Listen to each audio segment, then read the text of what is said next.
Paz do Senhor, irmãos. Tome seus assentos em nome de Jesus. De tudo que nós ouvimos sobre o reino de Deus ganhando e também perdendo pessoas, eu tenho uma mensagem ainda que simples, singela. Talvez você já escutou ela centenas de vezes. Mensagens mais poderosas do que essa que eu vou trazer aqui essa noite, mas tenho certeza que essa mensagem irá falar ao nosso coração. Tenho poucos minutos, mas eu tenho certeza que Deus, Ele falará conosco essa noite. Estava no aeroporto, estava lendo uma matéria, e nessa matéria falava que anualmente mais ou menos 15 milhões de pessoas passam no aeroporto, e 15 mil pessoas trabalham no aeroporto direta ou indiretamente. E lendo essa matéria, eu descobri que lá tem uma sala de achados e perdidos.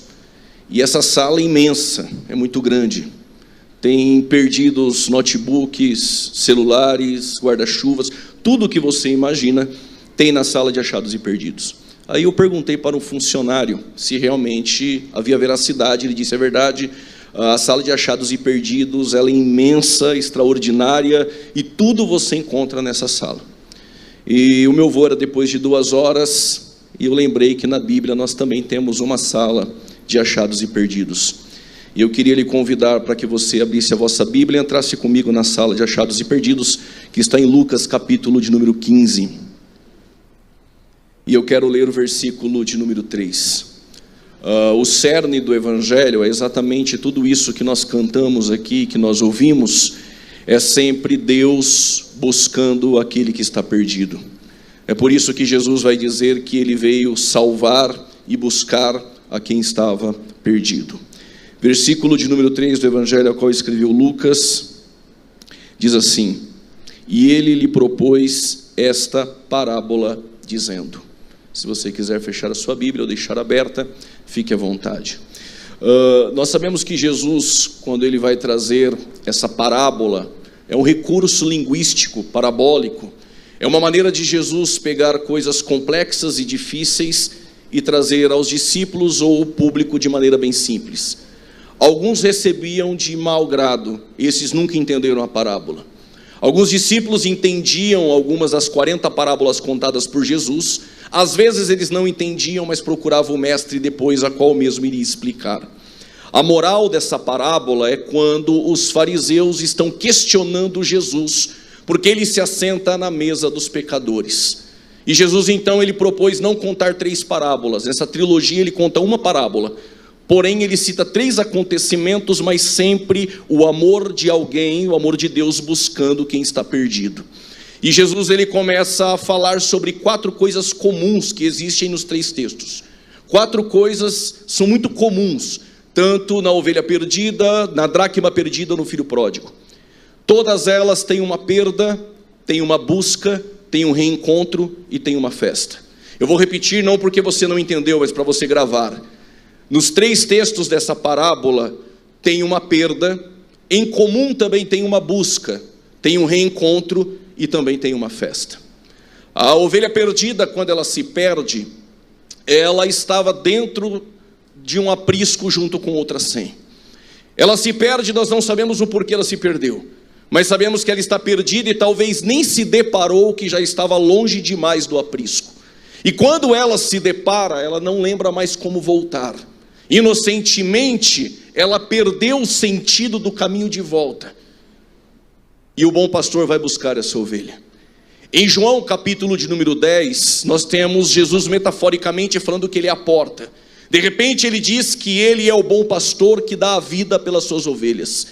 Mais ou menos em Jerusalém, 1050 falsos cristos haviam se levantado dentro daquele contexto. Só em Nazaré 72. Quando Jesus estava vindo, Ele estava dizendo ao seu público: os que vieram antes de mim, os 1050, são ladrões e salteadores. Porém este que está falando com vocês, este é o bom pastor, e este é o verdadeiro. E é este que deixa o aprisco e deixa 99 para trás. Porque somente o bom pastor, ele consegue ir atrás de uma única ovelha perdida. Nós temos uma perda, mas nós também temos uma busca. E quando ele a encontra, É interessante que talvez a ovelha já esperava uma vara, o cajado do bom pastor. E Jesus sabia muito bem, porque ele tinha compaixão, porque em Marcos 6 ele vai dizer: estas pessoas são como ovelhas que não têm pastor. E os discípulos disseram: despede eles. Jesus disse: não, a hora é adiantada e o lugar é deserto. Ele pegou alguns pães e peixes e alimentou estas pessoas do deserto. E ele disse: senta todos vós. Dividiu em grupos de 100 e de 50. O lugar era deserto. Agora o texto vai dizer que eles sentaram em relva verde. Eles não tinham pastor, mas agora eles têm o bom pastor, e nada eles têm falta. E deitar-me faz em pastos verdejantes. É esse bom pastor que vai encontrar essa ovelha. E quando ela o encontra, ela já sabe. Todos nós sabemos quando fomos encontrados. Todos nós perdidos em Adão. Todos nós pecamos e destituídos estamos da glória de Deus. Mas de repente ele nos encontra. E o que a ovelha esperava? O que eu esperava? A vara, o cajado, uma palavra dura. Não foi nada disso. O texto vai dizer que ele a pegou no colo. Nós não merecíamos o colo, nós merecíamos o castigo, nós merecíamos o juízo, nós merecíamos a vara e o cajado, mas nós recebemos colo do nosso bom pastor. Você que sente-se abraçado por este colo essa noite, quando ele pegou a ovelha no colo, talvez ela pensou: já sei, ele é igual a todos os outros, ele vai me levar no aprisco agora. Ele guardou as palavras duras para me expor diante das 99. Ele vai me levar para o aprisco. Coisa nenhuma. O texto vai dizer que ele levou-a para casa. E quando ele levou ela para casa, o texto vai dizer que ele chamou amigos e vizinhos. Quem sabe a ovelha pensou: já sei, ele vai expor o meu pecado, a minha perda para amigos e vizinhos. Não, ela não merecia, mas o texto vai dizer que por ela ele deu uma festa. As 99, o texto vai dizer que não necessitavam de arrependimento e eram justas. As 99 é Israel. Ele veio para Israel, mas Israel não o recebeu. Acharam que não necessitava de arrependimento. Então no meio do caminho ele encontrou uma Ruth, uma Raabe. No meio do caminho ele encontrou um cego, uma mulher samaritana. No meio do caminho ele me encontrou e te encontrou. Os gentios que estavam longes e perdidos. Mas ele não disse que vai nos levar para o aprisco. Calma, não se turbe o coração. Crede em Deus e também em mim. O que ele prometeu para aqueles que estavam perdidos e foram encontrados é uma festa na casa do Pai. Se prepare para essa festa. Ele não nos leva para o aprisco, mas ele nos leva para sua casa e irá nos dar uma festa, mesmo sem a gente merecer. Jesus continua. E ele encontra a ovelha, mas agora ele diz que também tem alguém perdido. Mas é uma dracma. Só que a dracma não se perdeu fora. A dracma não sabe que está perdida, mas está perdida dentro de casa. A moeda não tem sentimento, ela se torna insensível.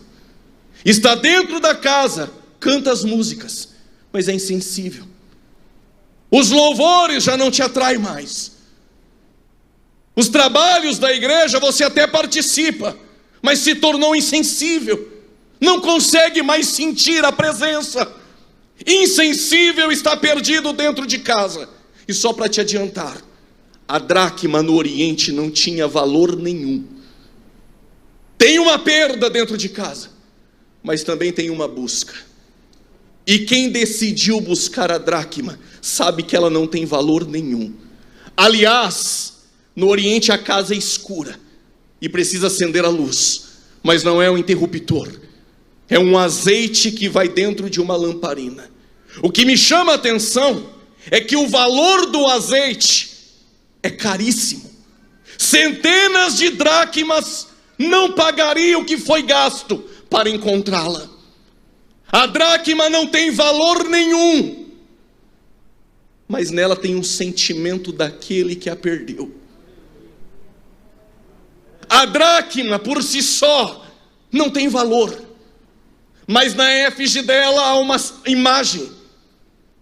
É por essa imagem e por essa semelhança que há em nós, que Ele decidiu nos buscar essa noite dentro da casa.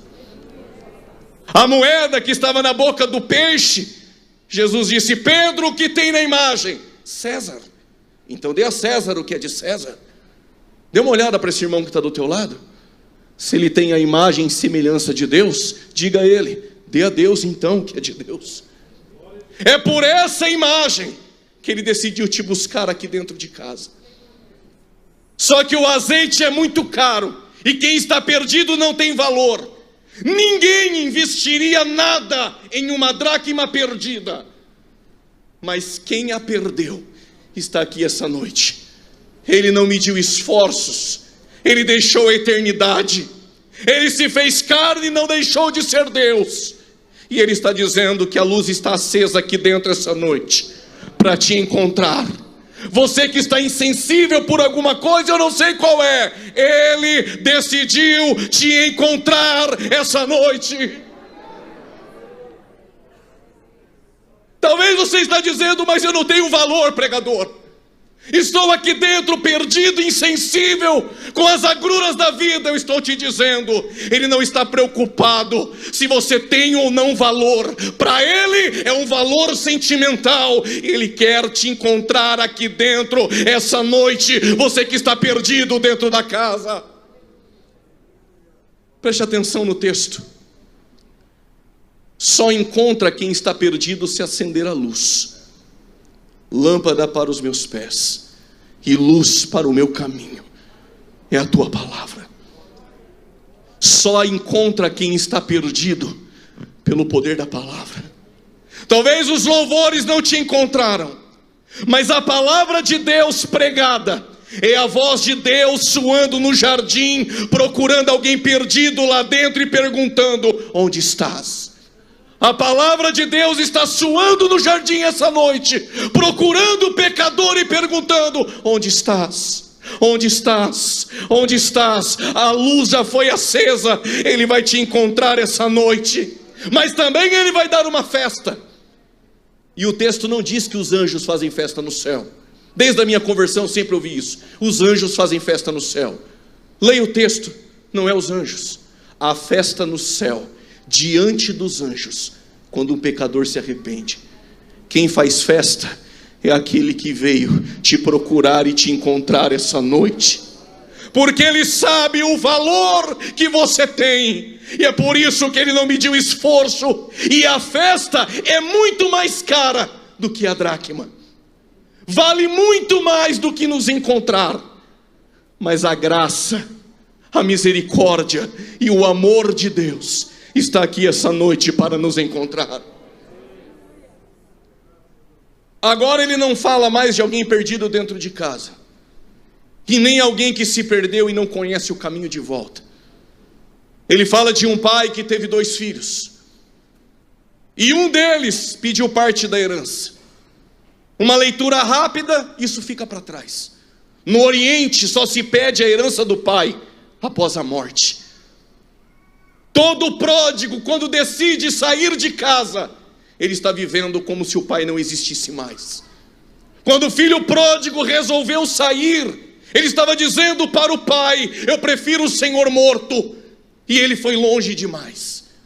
Mas o bom pastor, ele busca a ovelha perdida.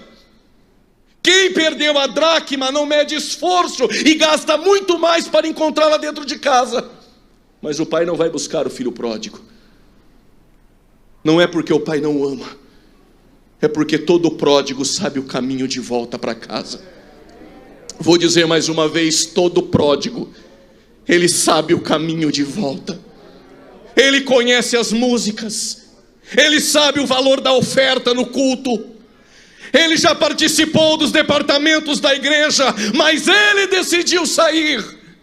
O pai não vai buscar, você sabe o caminho, mas ele está no mesmo lugar te esperando voltar. Só que a graça tem uma multiforma graça. Paulo escrevendo aos Coríntios, ainda que nós não entendamos na plenitude, o versículo do capítulo 7, versos 10 vai dizer: a tristeza segundo Deus opera arrependimento para a salvação. Parece que o pai não vai buscar,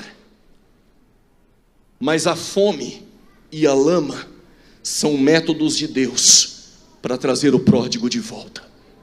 Para todo pródigo tem fome. Para todo pródigo tem lama. E ele está no meio dos porcos, sem nada.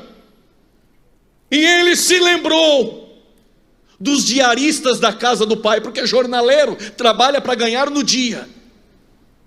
E ele diz: até para eles nunca faltou pão. Só que na casa do pai não tem lugar para diarista. No coração do pai só tem lugar para filho. Diarista trabalha hoje, pega a bênção e vai embora. Filho tem o seu quarto. Filho tem o amor do pai. Hoje mesmo levantar-me-ei e voltarei para minha casa e encontrarei o meu pai. Quando ele se levanta sujo, o texto vai dizer que ele caiu em si. Ninguém busca o pai sem que antes a graça não habilite a voltar. Quando ele caiu em si, só o Espírito Santo faz o homem pecador cair em si. E quando ele cai em si, eu entendi. O filho pródigo é o pecador, e o pai é Deus, esperando ele voltar. E o Espírito Santo é que o convenceu e o fez cair em si. Mas cadê Jesus na história? É o mesmo caminho de volta para casa. Esse caminho nunca mudou. Você que me ouve pela internet, você conhece este caminho, e este caminho ele não mudou. Quando ele se levanta e ele vem para a casa do pai, o pai o espera. Tem uma perda, tem uma busca, mas tem um reencontro. E todo o reencontro tem um choque da graça. O que ele esperava do pai era: eu já sei. Ele vai trazer uma palavra dura, vai pedir para tomar um banho, para sentar no quarto e me esperar, porque ele vai falar comigo. Ele está cheirando mal, sujo como um mendigo. Aquela noite ele receberia milhões de beijos, receberia o anel, as vestes, o calçado, mas nada para o filho pródigo foi como o beijo do pai. O texto vai dizer que o pai correu. No Oriente, pessoas de idade não correm.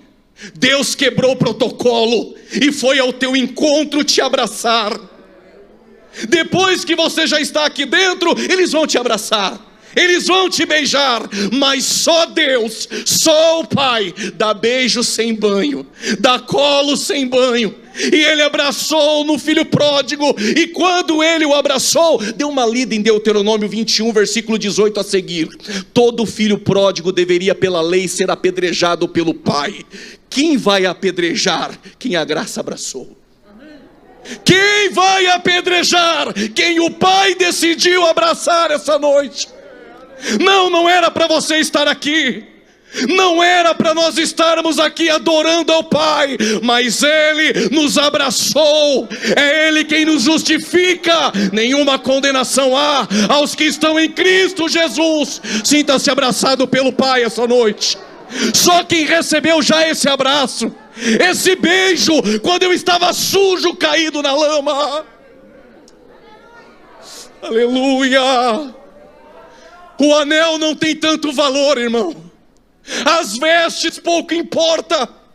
A tua credencial, a tua posição, pouco isso importa no reino. O que importa é o primeiro beijo e o abraço do Pai. Aos porteiros e diáconos aqui que me ouvem, vocês são os trabalhadores da casa do Pai. Vocês já viram pródigo sair e voltar. Já viram festa para pródigo. Já viram filho mimado que nunca saiu, mas também não quer participar da festa. Engraçado que vocês nunca saíram, e também nunca reclamaram. Por que os diáconos e os obreiros, os trabalhadores da casa, não saem, mas também não ficam reclamando como o irmão mais velho do pródigo? Porque o texto vai dizer que para vocês nunca faltou pão.